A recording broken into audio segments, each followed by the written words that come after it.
classmates! So today, we are going to discuss how to add and subtract radicals. But before that, don't forget to click the subscribe and hit the bell button for you to be updated on our lessons in mathematics. So let's get started.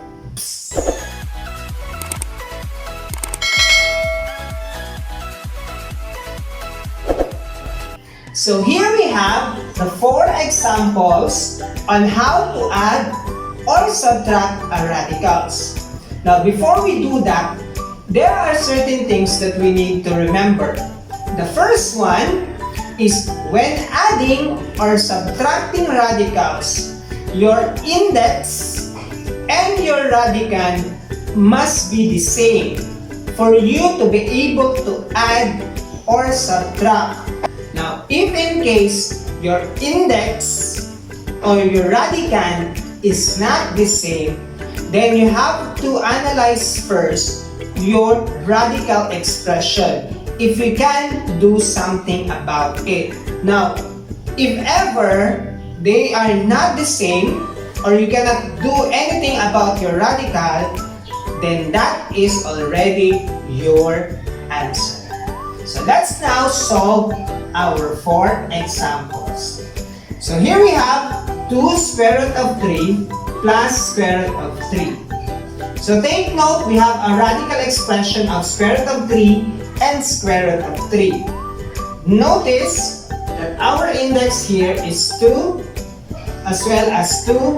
Our radicand is 3 and our radicand is 3. Therefore, we can now add our radicals. So here we have a number 2, and if your radical does not have any number, automatically the number is 1. So we add 1 and we simply copy our radical, square root of 3. Then if you add 2 plus 1, you will have 3 square root of 3. So therefore, the answer to number 1 is 3 square root of 3. So let's have our second example. We have 3 multiplied to cube root of 2 minus 5 cube root of 2. So here we have our 3 index and our 2 radicand. So we can subtract our numbers. So therefore, 3 minus 5 will be negative 2 because 5 is greater than 3. So we follow the symbol of our greater number. And copy cube root of 2. So this is now your answer for example number 2. Our third example. So we have 3 square root of 2 plus 4 square root of 8. So what do you notice first? So as you can see, they have the same index, but our radicand is not the same. Now, based on the rule, we can only add or subtract radicals if the index is the same as well as your radicand. Now we have to check our problem. So square root of 2 is already in its simplified form. However, your square root of 8 is not. And we can factor square root of 8.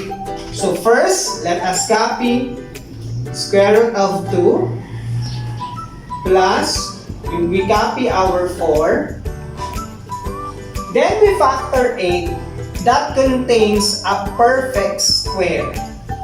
And that number is 4 times 2. So 4 times 2, that is just basically 8.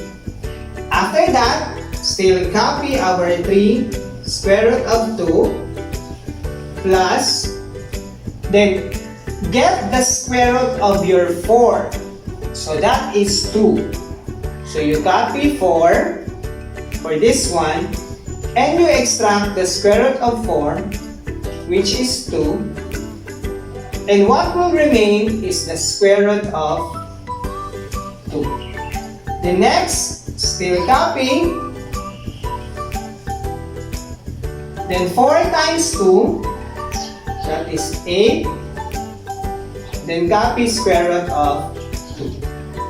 So this one, we already have our same index and same radical, so we can now add our problem. So 3 plus 8, that will be 11, then copy square root of 2. So that is our answer for example number 3. Our fourth example. We have 5 times cube root of 4 minus 2 square root of 3. Now notice, our index is not the same and our radical is also not the same. Also, our radical is also in its simplest form. So therefore, we cannot do anything about our example number 4. We cannot subtract our example number 4 because it doesn't follow the rule on addition and subtraction of radicals. Therefore, our final answer will be, we just copy our problem. There. So this is now our answer for example number 4. So that is how we are going to add or subtract our radicals.